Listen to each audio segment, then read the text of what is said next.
Hi friends, welcome to our inexpensive list for Fude. Fude is Japanese for brush, and a huge thank you to the team over at Fude Beauty for helping me create this list. I had done an inexpensive list I think a few years back. You will see some of those selects on this video, but we have newer ones. And to define what inexpensive is, I also say affordable, but affordable could mean different things to different people depending on the budget. These brushes are all under $50, and you might be wondering, still, that is quite expensive. Well, if you look at the competitive price and typical Fude, being under $50 is a great deal, especially because these brushes are still made by hand in shops, craftsmanship quite high even for the sub $50 mark. And considering the fact that you have brushes out there, single ones costing upwards of $500 or maybe a grand, under 50 is pretty good. And today we'll cover some of Fude Beauty's favorites and customer top picks for the inexpensive category. And I thought we'll start off with the liquid and cream foundation brush category. And to kick off this category, no other than the Mizuho CMP510 foundation brush. I've spoken about this brush several times. First and foremost, $29. And for this type of a brush, to have a medium size, all synthetic bristles here, you have a round shape, round ferrule. This is your workhorse brush. If you prefer to use a synthetic type of brush for your cream and liquid foundations, this one is going to do it. Quick blending, fantastic maneuvering around the face. You can't beat its mobility, especially because the brush head size is not too small or not too large. You could also get this under your eyes if you don't have a separate brush for blending out your concealer. If you're in a pinch, you could also use this brush for your bronzer cream products or your cream blush products. Fantastic to pounce blush cream color around the cheekbones, and even to get some here, cream highlight if you wanted. And again, getting in cream bronzer or even cream contour if you like to bring contour here down the jawline or down your neck. This brush is just fantastic, and one that I reach for often. It's in the forefront of some of my most favorite foundation brushes, and the fact that it is priced at $29, it lasts forever. You could clean it more often than you can a natural hair brush because synthetic fibers are more resilient against more frequent washing than natural hair brushes are. If that is a concern for you, then the Mizuho, she's the one. But if you love natural hair brushes, because I get it, this one I have not tried before, and the first time I used this, and you'll see in the B-roll, the Bisyodo CH-ES-02 powder foundation brush from the Cherry series. Now, Fude Beauty made note that although Bisyodo recommends this for powder foundation, which you'll see here in the demo, I applied the Ket Cosmetics powder foundation with the CH-ES-02. They said it could also be used for liquid cream, but take the usual Fude precautions when cleaning between uses. So you are more than welcome to use the Bisyodo FD for liquid and cream, which is what I did here in the demo. I believe I applied my Suku foundation in 040. I have never, okay, maybe I have, but my goodness, this brush is plush, soft. It embraces my face, and the size of it, my goodness, you'll get your foundation on in a jiffy. Now, to make note of the distinctions I discovered in using the Bisyodo brush to apply my powder foundation versus the liquid, I do like this for powder foundation. I find you can buff the powder foundation into your skin, and the density of the brush allows enough product to be blended and left on the skin as well as it could take it away. So you're left behind with that beautiful polished finish that does not appear overly made up. And when liquid foundation, forget it. If you have that formula that's on the thicker side that you don't want to use a lot of from the get, then the Bisyodo brush will whip this foundation around. The brush's density will carry the product all over your face in a way that's efficient, so you don't have to use so much product at once. And the bristles feel incredibly plush and soft against the skin. This is a treat, and I forgot to mention the price. You ready? $36. $36 ain't bad, okay? For Chikuhodo goat hair, high grade Chikuhodo goat hair. So this is not, you know, cheap goat hair. High grade, lots of it. Okay, lots of it. You can hop from your powder to your liquid, but as the Fude Beauty team recommended, make sure you have your microfiber towel on hand, on standby, so you can wipe the brush between uses, after powder foundation, after your liquid foundation application, however you want to go about it, so the bristles are not overwhelmed with the cream and liquid product, right? You want to make sure you want to get it out of there because it is a dense brush and will take in some of that product, considering that it is made of natural bristles, and natural bristles soak up more product than synthetic fibers do. So just keep that in mind. I was shocked, my goodness, by how soft this brush felt, and you can't beat the price point. If you are in the market for a large powder foundation brush that also can be used with liquid or cream products, this is the one. It is larger. So if you're one to prefer a larger foundation brush, I would just suggest that you apply your foundation first and eyebrows after, because this could be tough to maneuver around the smaller areas of your face, between the brows and around the tips of the brows. If you want to be careful there, you just can't get in as tight and around the brows as you can with the smaller foundation brush if you care to apply your brows first before foundation application. That is totally your preference. I rather just plop on the foundation first and worry about the brows later, so I could just whip this around and truly work the product into the skin. And although it is dense, it just has beautiful movement here. There is a taper. Yeah, the bristles are not all one length. You can see that the taper starts around here and lengthens up into this dome shape. You have the pinched ferrule that has the flat sides but is still round. It is just remarkable. And if you want that coverage from your powder foundation, the Bisyodo brush is going to give it to you. And lastly, we have another pick from Mizuho. This is the MB113 and retails for $29. We're looking at a Chikuhodo and PBT, or a natural and synthetic hair mixture for this brush. This is a lot stiffer than the Mizuho CMP510 and the Bisyodo foundation brush. And if you're like, I don't know about that, I get it. You have the slant, right? It's a tighter packed brush, smaller than the CMP510 and definitely smaller than the Bisyodo brush. You can see them side by side here, and you're wondering, well, what can I use the 113 for? Well, I used it here to apply the Final Surgeon Sunlit Cream Bronzer. And the reason being is because the Final Surgeon's formula in particular is quite stiff in the pan, and I wanted a stiff, dense brush to pick up that product, and the MB113 did beautifully.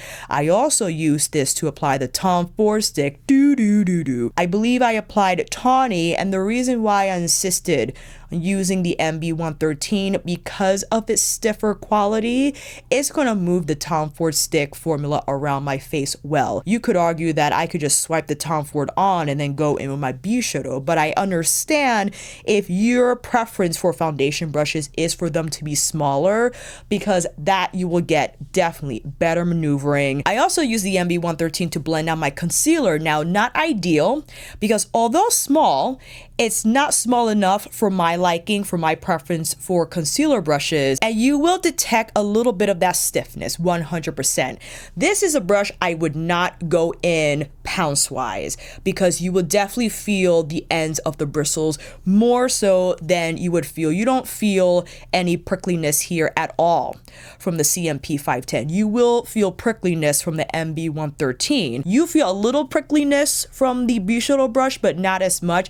Typically, I wouldn't go in that manner anyway. As you saw on the B-roll, I go in with the swirl and twirl or the paint down, and it's the same thing with the MB113. I will paint down, swirl around, and use this brush for products, again, those stiffer, harder to pick up products like the Final Surgeon Sunlit Cream Bronzer, or if you needed a workhorse brush with a natural synthetic hybrid combination, I'm thinking the Danessa Contour Compact. My apologies for not remembering the exact name for that product, but this is a sensational brush for those types of tasks, especially if you like to be a little more precise with your bronzer or even contour contour application with cream products here, and you could also whip on some cream blush here on the apples of your cheeks. But remember, if you're one to rely on the pounce when applying cream products on the cheeks, beware that you will feel a little bit of prickliness with that type of application. Not so much if you went in with the swipe down or the swirl around. So I just wanted to put that out there in terms of letting you know, because I know many of us don't like the prickly feeling. We have sensitive skin.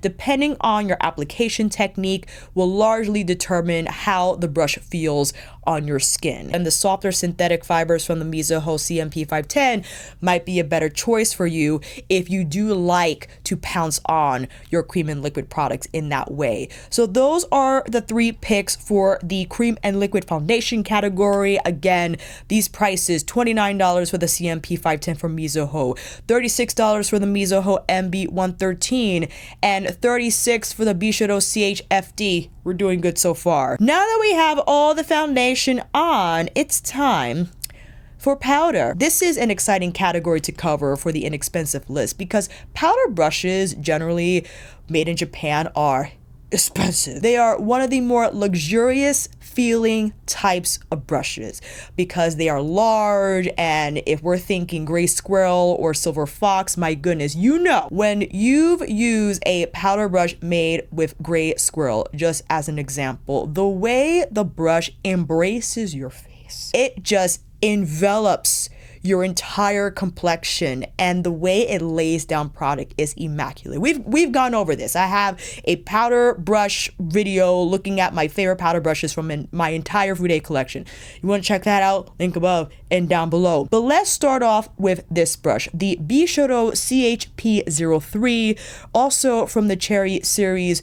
$27. We're looking at Chikuhodo Goat, and here I apply my Shiseido Synchro Silk Loose Powder all over my face. My goodness, this took me by surprise. And the Chikuhodo Goat here is dyed, which I think yields to its softer feel on the skin. But what I love about this brush is that, yes, you have a lot of bristle in here, and although you can detect a little bit of that density, because of its taper, you have beautiful movement around the skin also. And I think that makes for great buffing, as you could probably tell. Not only with the buffing, you can apply loose or pressed powder all over your skin in a pinch, in a flash, but I also use my Bisyodo CH-P3 to apply my Pat McGrath Labs Divine Bronzer in Desert Glow, because I do realize that people rely on powder brushes to have that more blown out effect from their bronzer powders, and this Bisyodo brush is no exception. Because of how it's shaped, the taper allows the product to apply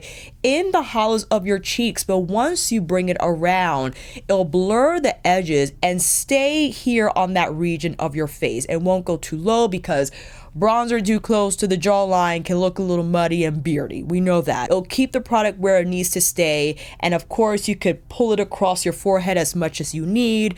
I think this is a fantastic all-around brush, especially because if you prefer powder brushes to also apply your cheek products and not have to spend money on a separate cheek brush, and vice versa. Some people use their cheek brushes for loose powder or buffing tasks. But if you're one to like a larger brush for all your loose powder and cheek product needs, I think it's a great way to go. And considering that it's $27, where you could apply your loose powder and or pressed powder, you can apply your bronzer and blush. Yes, it is big for blush, but listen, Paradise Venus comes to mind, a color that I carry all the way from the hollows of my cheeks down to the apples of my cheeks anyway, right? So why not use a larger brush to cover that application top to bottom, and then use the same brush after wiping it, of course, so you don't get Paradise Venus all over your face. Not a bad thing, but if you're not going for that look, okay, you take your loose powder to just buff everything that has been applied and use the same brush. It is fantastic. It is super soft. Yes, not as soft as Gray Squirrel. Okay, a Gray Squirrel powder brush will be more than $50. So you have to make sure that your lenses, the right lens is on in choosing the brush, and making sure the expectations are aligned. Is it going to be as soft as Gray? No, but it is still soft. It's soft to me. is soft to me, especially for a goat hair brush. It is not too stiff or not too soft either, which means it's going to pick up nice product as well. If you're one to layer it on or get it on from the first initial application, then this is going to do that. But if we're wanting to look for one brush that has a little more movement, because I get it, you like your powder brush to have a little more movement, not as much bristle packed in. Well, let's take a look at the Chikuhodo. You know I love Chikuhodo. The Chikuhodo RR-P3 in both black and red. This brush retails for $33, made with Sokoho goat hair, round ferrule, and you can see that the taper starts quite low compared to the Bisyodo brush here. The Bisyodo brush is a lot more tapered. The R3 is giving you more of a round dome. And here I use this brush to apply Pat McGrath's Divine Blush in Nymphette. Now you might be wondering, well, you could probably just use a cheek brush. You are correct. If we are staying consistent with the inexpensive lens and you don't want to buy a separate brush for blush, you're looking to just get the bigger brush that, yes, is going to have its shortcomings with precision, but what I see is using a color like Nymphette. My complexion is on the lighter side, but I don't mind applying that type of a blush on a larger region of my cheek, right? Because the color is not that robust like Night Bloom as an example. So I can be more liberal with the application, and to have the R3 and its dome design, naturally it's going to pick up more product and place more product on my cheeks because of the flatter surface and its capability to blend because of its longer bristle. Naturally, I would use this for loose powder as well. I'll probably use it as I did today actually with my Shiseido loose powder. It's exceptional, and for it to be $33, my goodness, you're getting loose powder application, pressed powder application, even bronzer. If you're applying a shade like Paradise Venus, that sure, maybe not in the same fashion as I applied Nymphette. As I started on the center of my face, I would apply Paradise Venus higher, but because of the R3 size, I could take Paradise Venus on its edge, place it here more in the hollows of the cheeks, and start to bring the leftover down to create that natural gradient of color. And yes, although it is a larger powder brush, I think with how you pick up the product, where you pick it up on the brush, where you place it on your face initially, will determine the success of your blend. If you consider those different techniques and approaches, I think powder brushes can be wildly versatile with different products, not just your loose and powder ones, right? Not just products that are made to be applied all over the face. And sure, naturally, I'm sure you have already thought this, that the R3 is exceptional for buffing. When all has been applied and done, you could just whip the R3 around, buff out your products so they look polished in the end. But if you want more of like a dense brush, also from the Chikuhodo regular series, we have the RR-P4 in black and also comes in red. This retails for $41, and it is one of the more expensive brushes here on the list. It's hitting right under that $50 mark, but this compared to the R3 is round, where the R4 is pinched, and you see it has the flatter side, the wider shape, slight dome on the top as well. This will become a little more precise for bronzer. I get it. Some people like more of a round, flat design for their bronzer application because it just feels a little more natural in terms of how the brush feels. You feel the edges of the bristles right into the hollows of the cheeks. And this is a little more dense. It is a little more dense than the R3. You can see that reflected in the price. It's a little more expensive. You'll probably get more of a polishing effect from the R4 because it has more bristles in here. You could probably use this to pounce blush instead of applying it head on, because that is the advantage with the round flat. You have the flatter surface here if you like to tap on your blush, but then you have that taper to fit bronzer here into the hollows, but the size of the brush allows for that blown out effect at the same time. And naturally, you can take whatever loose or powder product you want all over, whether you want to set your foundation. And an advantage that, my apologies for not mentioning this when speaking about not only the Bisyodo brush, but the Chikuhodo R3, is because it is Sokoho goat, is a little more resilient a lot more resilient than Gray Squirrel. And I spoke about this in choosing the right brush for loose and powder application when applying those products over foundation for setting. If your foundation has not completely set, then Gray Squirrel is not a great choice because the residue is too much for the delicate Gray Squirrel bristles. Whereas with Chikuhodo, a little more resilient. So if you're one to apply loose or pressed powder on your foundation and your foundation has not completely set yet, then this is probably great for pouncing on your loose powder on your foundation and then wiping off the bristles and not fearing that you're going to ruin the brush, right? You definitely have to use a more resilient brush for that task. I'm one to not apply a lot of foundation to begin with, and the foundation I applied in the demo, the Suku foundation, has more of a soft matte finish anyway, so it won't compromise the bristles at all. But I understand if you want to use a lot of powder for your foundation setting, this is going to pick up a lot. It's going to pick up a lot simply because of how it's designed, how many bristles are in here. You could tap around, you could swirl and twirl. It's quite versatile in terms of how it maneuvers around the face. If I were to pick between the two, I do prefer the RR-3 because I do like a dome shape and I like how it's not as dense and there's a little more fluidity when carrying it around the face. And I don't mind that it's not round flat. I can, again, just get the bronzer here right at the edge, buff it into the hollows, take it around, and also take color around the apples of my cheeks for that more blown out effect. Again, using a color like Nymphette that's not too heavy. I'm thinking also Divine Rose or Divine Rose 2 that released in one of Pat's holiday collections. How you could really get in and under the lash line as well.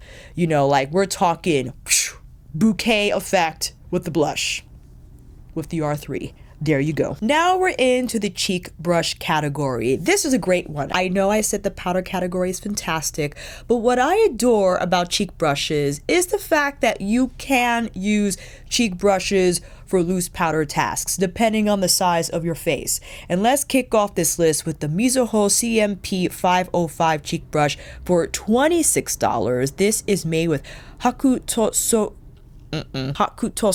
goat hair, and because of that, it's gonna be a little more stiff.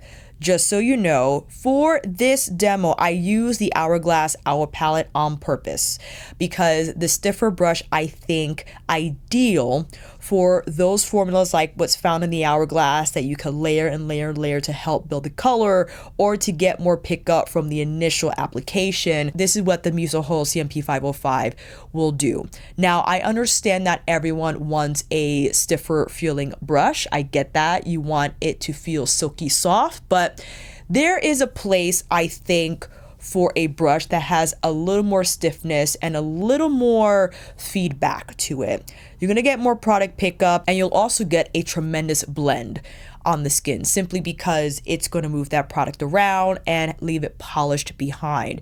You could also use this type of a brush to apply your bronzer, blush, of course, as we covered, get in and around the face with loose or pressed powder. And also you could use this brush for powder foundation because it is on the stiffer side. It's going to pick up more product and lay down more product as well. It's not as soft as a Gray Squirrel brush or even a loose powder brush. You can see that it doesn't have the same bend as a loose powder brush, and the fact that it has this taper here allows for a little more precision if you wanted. You could place your bronzer right here on the edge of the brush, fit it into the hollows, and then take the tip of the brush to blur out the edges so it has that more wrapped around effect on your face. And then you could either use the flatter side of your brush to pounce down blush or to take the tip and route it about. So those are the types of products I would use with the Mizuho brush, especially for harder pickup blush types that are a little more hard panned in the compact. If you go back and forth, you'll pick up a lot more color, whereas I wouldn't use this with easier pickup types of blush formulas because you're going to pick up a lot and then you're going to have to blend it all out. I would just tap first and then go in on the face. But again, just choose the right product for the Mizuho brush and you'll be fine. Up next, we have the Koyudo C12 cheek brush from the casual series. This retails for $25. The website just says goat, so don't know if it's Sokoho, Saikoho, or the Hakutosuho. I have a hard time pronouncing. I'm sorry. Like the Mizuho brush, this is on the stiffer side as well. And because of that reason, again, why I use this with the Hourglass palette, I mean, you can see the richness of color and how it laid down those blushes on my cheeks. But because of that, it's going to whip around the powder well. And what you probably have already recognized in terms of the size comparison between the powder brushes we saw before going to the cheek ones, that a smaller brush head is going to be easier in maneuvering around your face. It's going to be easier in pinpointing those smaller regions of your face where you don't want your bronzer to look more blown out. You want it a little more precise, right? Therefore, you will have to use a smaller brush for that task. You'll be able to fit that bronzer well into the cheekbones, carry it through, and in the same fashion, you can either tap around your cheek color or use the tip. And compared to the Mizuho brush, the Koyudo brush is a little smaller. It's a little small. They're about the same, but the Koyudo brush is a little smaller, and again, it has a little more of that stiffness to it. You could feel the feedback. It doesn't have a lot of bend and not too much splay. So if you want more of that continuous contact with your skin, you want that feedback enabling you to better feel where the product and how the product is being applied on your face, then this is a good choice. But again, if we're looking at more inexpensive brushes, that is a trade-off, right? What you save in money, you might be getting in more of a stiffer feel from the brush because the type of goat hair is not going to be like Saibikoho, and that's going to be more expensive, right? If you already know that you have sensitive skin and you've already acquiesced to the fact that you have to put out a little bit more for the softer brush, then I get it. If you feel like your skin's okay with this type of a goat hair, then please be my guest. The next brush we have is from Bisyodo, the ABHC Cheek Highlighter Alba series brush, retails for $32, and this is made of Saikoho goat hair. And here I thought, why don't we put this more tapered brush? A lot more than what we've seen thus far. We have a more defined taper here, and automatically I wanted to try this with my bronzer. So here I applied Desert Glow, I have followed with Nymphette, and I went into the archives and found my NARS highlighter in Ibiza and decided to apply this highlighter on my cheekbones. And I just used one brush for all those applications. And listen, when you have a tip that's defined like what's found in this Bisyodo brush, you'll have a lot more precision through your cheekbones, 100%. But what I find you also have to your advantage is because of this more pronounced taper, you got that beautiful whip around effect available to you, as well as a more slanted edge to better apply your highlighter with, and maybe a highlighter that you are okay with covering more than just like your high point cheekbone area. It's going to envelop a wider surface area. I'm thinking highlighter types that are not so metallic heavy or pearl heavy, that they appear more like a glaze. And if you wanted to take that, you know, high to low, then this is what this is going to do. And I would also argue that the taper from this brush will be great for overall buffing and finishing, especially because since you got the tip here, you could finish more precisely with this type of a brush design, 100%. So not only can you cover all of your cheek tasks, bronzer, highlighter, and blush, you could also take around your loose powder. Heck, you could even use this to take it right under the lash line, because again, it's pointed and precise enough for that type of an application. And I'm sure if you haven't experienced Saikoho goat hair, I would say it's like a medium soft. It's not as silky soft as Gray Squirrel, but if you have Saikoho goat hair brushes in your collection and you're familiar with the type of bristle and you've experienced it, then it will be consistent with how that feels. Now, granted, the differences will arise with how dense the brush is, how it's constructed, how it's shaped, right? This has a pretty good amount of bristle, so you will feel a little bit of feedback, but you have nice fluidity at the same time. So I think it's a well-balanced brush, and the brush head itself is not too small or not too large. So again, you could cover a ton of tasks, and considering that it's only $32 and it'll take you from loose powder to finishing and everything in between, not too bad. Now, okay, you know how I love Tanseido brushes. This Tanseido brush, the highlight brush, the WYS14T, retails for $27, and this is tea-dyed Chikuhodo goat hair.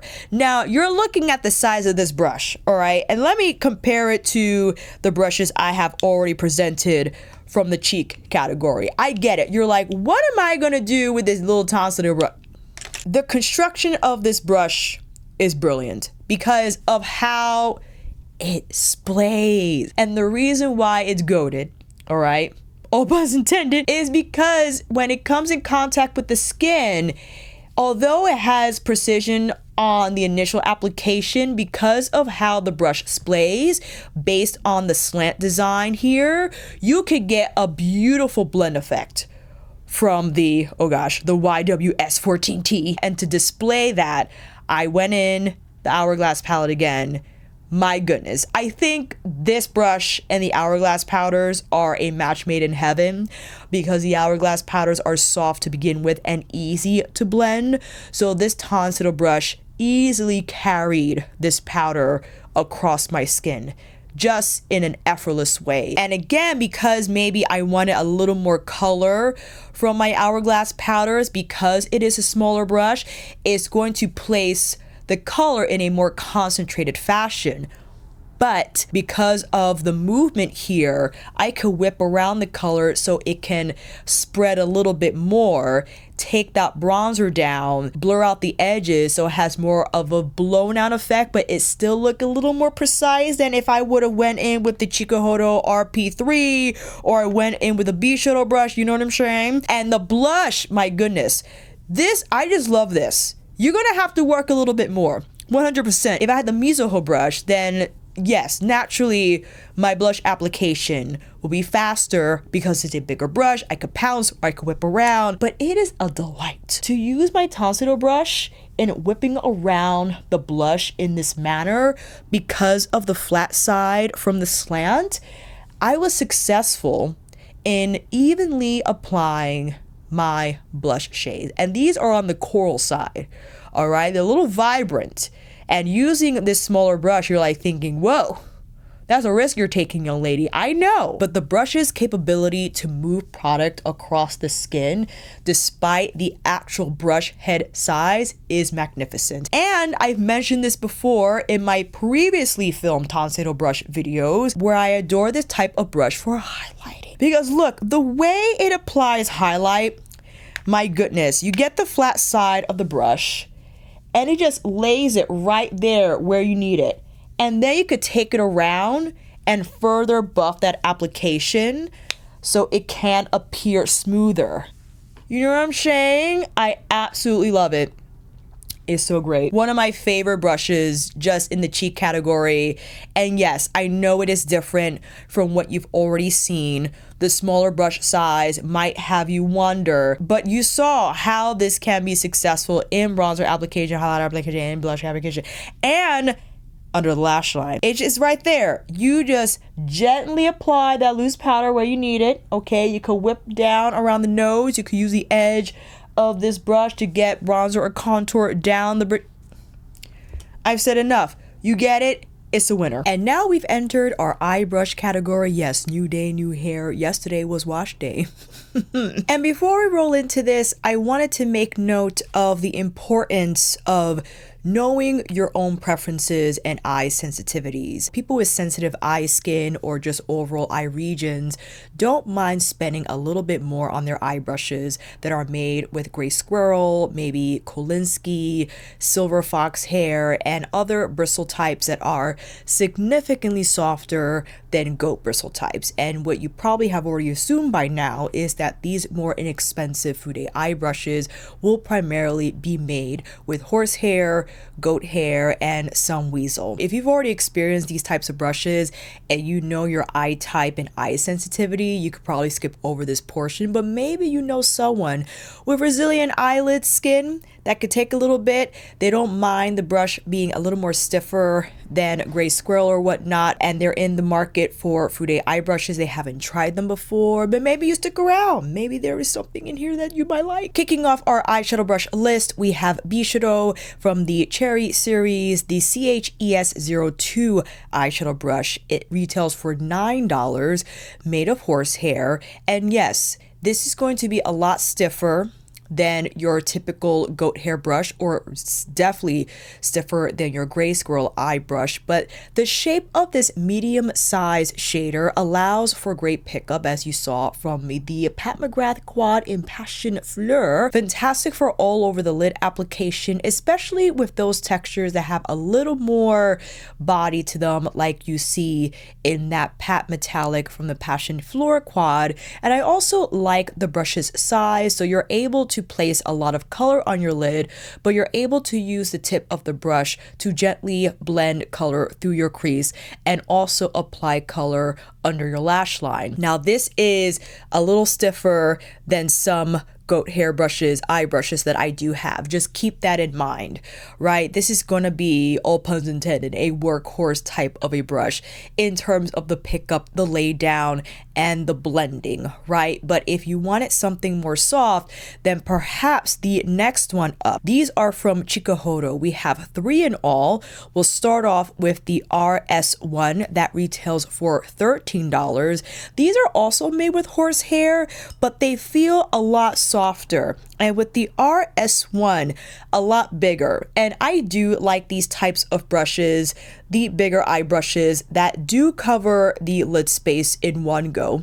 But you have nice flexibility here throughout the brush design to take color successfully through the crease, to blend it out well, to blur out the edges of that shadow. And the types of shadows that I think will work well with the RS1 are Suku shadows, Viseart shadows, and although I have not tried Addiction Tokyo shadows yet, I'm almost there. Based on what I've seen online, I could only assume that they act similarly to Suku shadows or Surat shadows, those finely milled fabric light consistency. And of course, you can use this one brush to apply color on your entire lid, turn the brush on its side, and pull it through the crease. Now keep in mind, because of the longer bristle type, it has more bend. It's not going to have the same type of feedback like a shorter medium shadow brush will, therefore is not going to have the same blending power. That's why I would suggest that you pair this brush with softer shadows that move easily across the skin, that don't need a ton of manipulation, and why I think this will be a great pairing, because you probably already assumed, and rightly so, this is going to be your one and done eyeshadow brush. We'll place color here on the lid, you turn it on its side, take it through the crease. However, if you would like something a little smaller, next up we have the RS2, and that retails for $12, also made with horsehair. Smaller than your RS1, but it still has nice length to it. You see the RS1 has a slight tip here at the top, and the RS2 has a more dome shaped finish to the design of the brush. And I like to use this brush, and in the demo I believe I used this to apply the Suku Metallic first, and then I decided to take everything off and start over again. But I went in with the Viseart dark brown matte, and I do like how this brush laid down the product first on my outer lid and swept it through the crease. I also picked up the violet matte from Pat Quad Passion Fleur, and I was pleased with how this brush, despite how soft it is, because although it's made with horsehair, I feel it's still quite soft and has nice mobility around the eyes. If you wanted something softer than the Bisyodo, then you probably would pick up the Chikuhodo RS2, and I think this is a great type of brush because it is flat on both sides. It has nice density to it where you could use the tip of the brush to blend out shadow, but first lay down shadow here on either side of the brush, and that's that's what I like to do when laying down a darker shade on my outer lid. I like that more even application of color, and afterwards I'll take the edges of that shadow through the crease or under the lash line. And I think this brush size is great for that task, but I understand I have medium to larger size eyes. If you have smaller eyes than me, I would still consider perhaps this brush instead of the RS1 to be your all over and done brush. You could just use this one brush to place color on the lid, turn the brush on its side, sweep that color through the crease, and then take some color here under the lash line. That'll be a great go around brush for your entire eye and shadow look, and especially if you want to economize how many eye brushes you're using and you typically don't wear shadow a lot. If you do wear shadow, is like one or at most two shadows at a time, you just need that everything to do brush, the workhorse brush. Perhaps the RS2 is under consideration, especially given the price point. And another note about the RS1, I wouldn't use this for those thicker types of metallics found in Pat McGrath palettes. And the reason why is because I think the bristle length is too long. And you saw on the demo when I had tried to apply that metallic on top of, yes, a lid that already had shadow. So you could argue if it was freshly primed that there would have been better adherence and the brush could have successfully placed shadow there. But I think even so, the brush length is a little too long for those more heavy duty metallic formulas, and I think it better to use the RS1 with the Suku shadow, Surratt type shadows, and Bisyodo type shadows. So something to keep in mind when choosing these brushes and pairing them with the right formula, depending on what's your dominating formula in your collection. If you have a lot of these heavy duty metallics that need a more dense, shorter bristled pickup brush, then that's just something for you to consider. And lastly, we have the RS3, and this retails for $10, the smallest brush that I have from this series. And based on the size, you could probably have already identified its tasks, going to be those precise ones, placing highlighter on the inner corner, or maybe some color on the lower inner lash line. Maybe you want to sweep a darker shadow across your lash line for the smoked out wing. I believe I use the RS3 to apply the highlight shade from Pat McGrath's Passion Floor. And if you have smaller eyes, this can be a great tool to place concentrated color on the center of your lid, or maybe carve out color through the crease. If you want color to stay tighter to your lash line and not have it drop or appear more blown out like it would if you used the RS2, then the RS3 will be great for that tighter shadow application along the lower lash line. And again, all those smaller tasks that you need a smaller brush for, that will be for your RS3. And if you wanted to do two of these, you could do either the RS1 and the RS3, or the RS2 and the RS3, depending on your shadow needs and how you would like your look to appear in the end. Ooh, this one is one of my favorites, the Koyudo Y3 from their Yoshiki series. This is $18, so one of the more higher priced eye brushes from this list, made with Chikuhodo Goat. Now, with undyed Chikuhodo Goat, you do have the option of using this type of bristle with creamer liquids as well as powder. Because of the brush's density and overall stiffness, I automatically thought of blending out my beloved Pat McGrath Permagel eyeliner in Black Coffee. Now, I don't do this technique often, but I think it's fantastic for setting up your eye look with a smoky base without necessarily having to use shadow. And as you saw, I laid down Black Coffee haphazardly in a way along my lash line and used the Koyudo Y3 to blend it out. And I adored how this turned out. It was smoky, it had a beautiful gradient, and this brush has fantastic stiffness, just enough, and it's still pretty soft on the skin because it is Chikuhodo Goat hair. It's soft, but it has nice direction, nice control, and it blended Black Coffee like a dream. My goodness. And just from that demo alone, I am more inclined to start off my eye looks with either Black Coffee, or I think its shade, that more taupe cool tone type of a brown. Fantastic if you just wanted to add more intensity or more depth of color to any of your shadows, but didn't want to add more powder shadow per se, just to use that liner to create more intensity, but to still have that beautiful gradient underneath. Fantastic if you wanted to start off with that permagel liner in whatever color you have and apply one of Pat's Chromoluxes. Oh my gosh. And you could use the Y3 for the Chromolux application.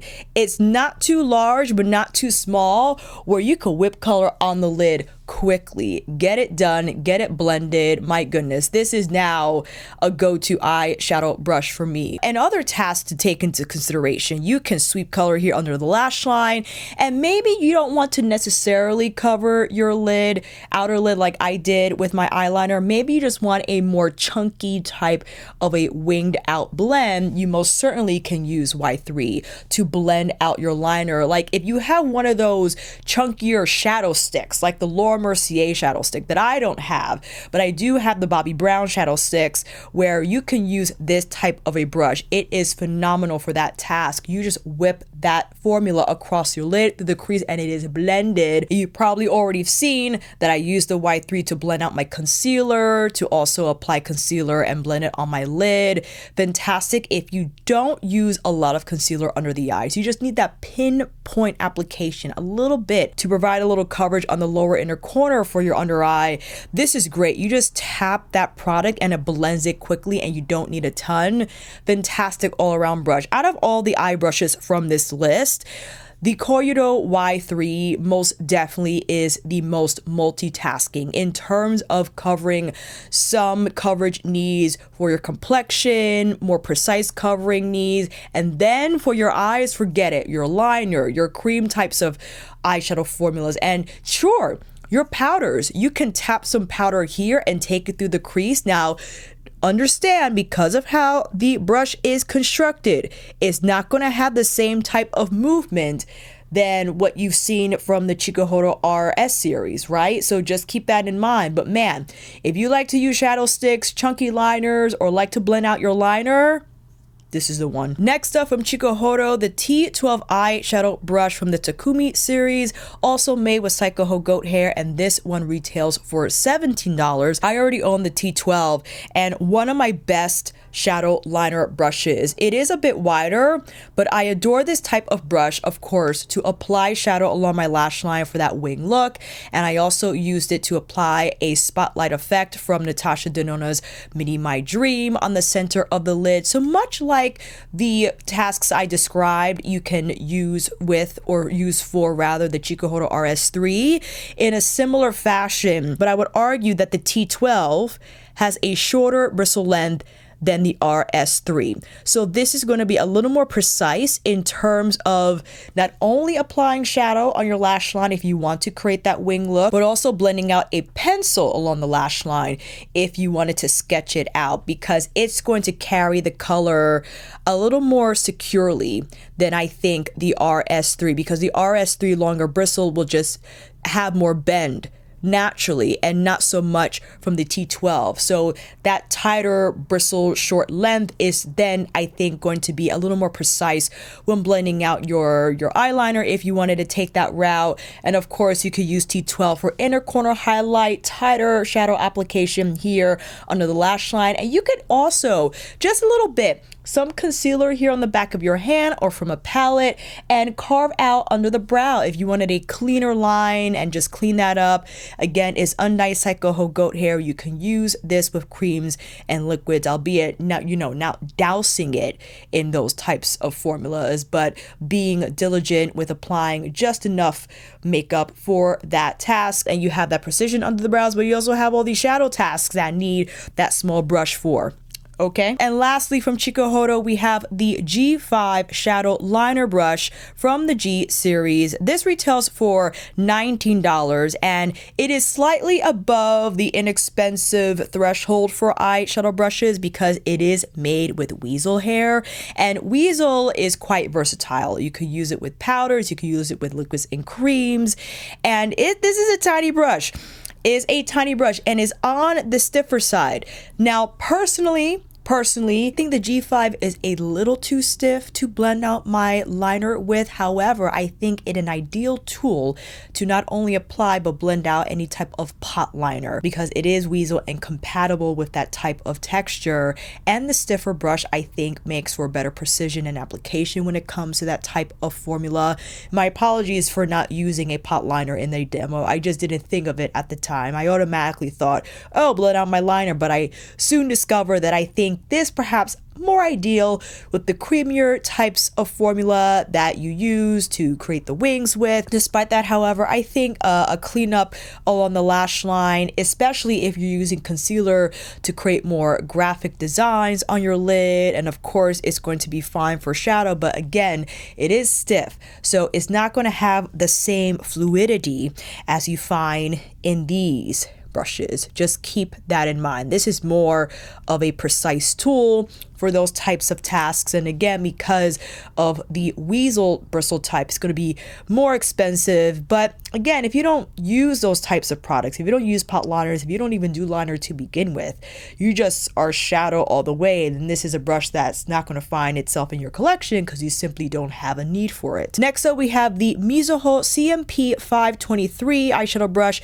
from the CMP series. This retails for $12, also made of weasel hair, and because of that, again, you can use it with powder, liquid, and or cream. And I went in with the Charlotte Tilbury Eyes to Mesmerize Pot, and I believe Oyster Pearl, I think the name is. Forgive me if that's not correct. It is your typically designed shader shape. It doesn't have the same flexibility as you have seen in the horsehair brushes from Bisyodo and Chikuhodo, or even just Psycho goat hair shader brushes you've seen before in my other videos. This is a lot more stiff, and I think great if you just wanted more of that precise application of color on the lid, and to use the tip of the brush to carve out the edges of that color. So just take that in consideration, because this is not going to be a multitasking shader as I have shown previously, where you can use the same brush to apply color on the lid and then turn the brush on its sides. You can see the edge, how thin it is. Not going to be ideal for blending. This is more so for placement and carving out. So if you like to carve out your lid with concealer or primer, this will be incredibly perfect for that task, right? If you just need to get in and under the crease, if you have to clean under the brows, if you like to apply shadow here tight to the lash line, or use your pot liner for liner application on the lash line, then perhaps this Mizuho CMP523 will be for you. And lastly, from Mizuho, we have two liner brushes. The first one is the MB133 eyeliner brush, $13, made with PBT and weasel, and the Mizuho CMP531 eyeliner brush for $10. This is all PBT. You got both your angle and your pinpoint brush. Now, interesting fact, people like to use the CMP531 for spot concealing. Yes, if you, tiny blemishes, this can be that brush for you. But what I found myself using this for was to, yes, apply shadow along the lash line, but to take the Chromolux on top of black coffee. So this is the brush I would use. Yes, for pot liners, of course, the synthetic fibers are uniform in that way. They won't separate, thus leaving behind that smooth line. We'll then apply like a metallic shadow or something like the Chromolux over a liner, and then have that metallic finish on the lash line. I think that is a fantastic task for this brush, because I don't do that application technique often, but I think it's so much fun to add a little more pizzazz to your liners, right? If you primarily just have black and brown liners, but you want to spiff up the color, the finish, then you could apply anything from like your Danessa Myricks Lightwork palette, any of your Pat McGrath palettes, or even your Natasha Denona ones, your indie colors, and use this little tiny brush to then place that specialized multi-chrome or what have you on top of the liner, and then to have your multi-chrome finish as a liner, instead of having to purchase a totally separate liner with multi-chrome effects. the brush will do it for you. And the MB133 is angled, right? This is a natural synthetic mix. I use this brush to apply, I believe, the dark brown shadow from Mini My Dream. And I think this is a great brush if you wanted to use shadow for your wing liner shapes, and it stays pretty uniform. The bristles don't separate a ton, where they stay together as you apply the shadow across your lid. And of course, you could use this with pot liner types, those creamier formulas that need that precision from the brush so that the finish is even and smooth and not spotty, right? This is the type of brush I would use for that application. Also, you could use this for even more precision here under the brows. If you wanted to clean up under the brows, if you wanted to clean up along your liner, you saw how I use, I believe it was the CMP 531 to clean up my little error I had when applying the Chromolux on top of my Permagel liner. Listen, it's going to be your mini eraser. It'll be your mini eraser for those occasions you're feeling super creative, and during the process you made a little mistakes, you had a little boo-boos, but you could use these brushes with concealer or what have you to clean up those messes and create an even smoother, sharper finish for these liner designs, shadow designs, whatever you wanted to create for that day. So that is it. Those are the inexpensive brushes recommended by Fude Beauty and myself, because I had some of these already, namely the Mizuho foundation brush, the Chikuhodo Takumi, as well as the Chikuhodo RR-P3. I think something to remember is, yes, just because it's more expensive, it doesn't mean it's better, but at the same time, it's okay to spend a little more money if you have your own preference, right? If you prefer the gray squirrel, or if you need something softer on your skin, then that's what you have to get. But something also to take note of, just because something is inexpensive doesn't mean you have to buy several more. I think you can apply the same discretion you would if purchasing more expensive brushes. For instance, buying one cheek brush that's more expensive to then cover your face and cheek tasks. I think you can apply that same lens to inexpensive powder and cheek brushes. You choose the right size for your face and for the types of products you own to not only apply your loose powder, but also to apply your highlighter, blush, and bronzer successfully. And I get it, because they're more inexpensive, you can probably buy two instead of one, whereas you buy one of the more higher grade bristle type brushes. For instance, the Mizuho CMP 505. This is great not only for my blush, which I use to apply today, but all over powdering and polishing. I don't have to necessarily purchase a separate powder brush for those applications. I could just use one, and it retails for $26. That's not bad. Same thing with the eyeshadow brushes. You could pick the one for your eye needs, depending on the size, skin sensitivity, the types of shadows that you use. So hopefully this list and breakdowns help, family. Let me know what you're thinking down below. Perhaps you have some of these already, and I would love to hear your experiences down below. I will see you in those comments, and until then, that is a wrap. Thank you all so much for watching. I hope this video helped, and if you like this video, please give it a thumbs up or maybe consider subscribing to my channel. And until then, I will see you on here again with another review tutorial of Fude Beauty extravaganza, or maybe I'll finally get on the Addiction Tokyo train. I don't know how long that's gonna take, but stay tuned. Take care, and I will see you again soon.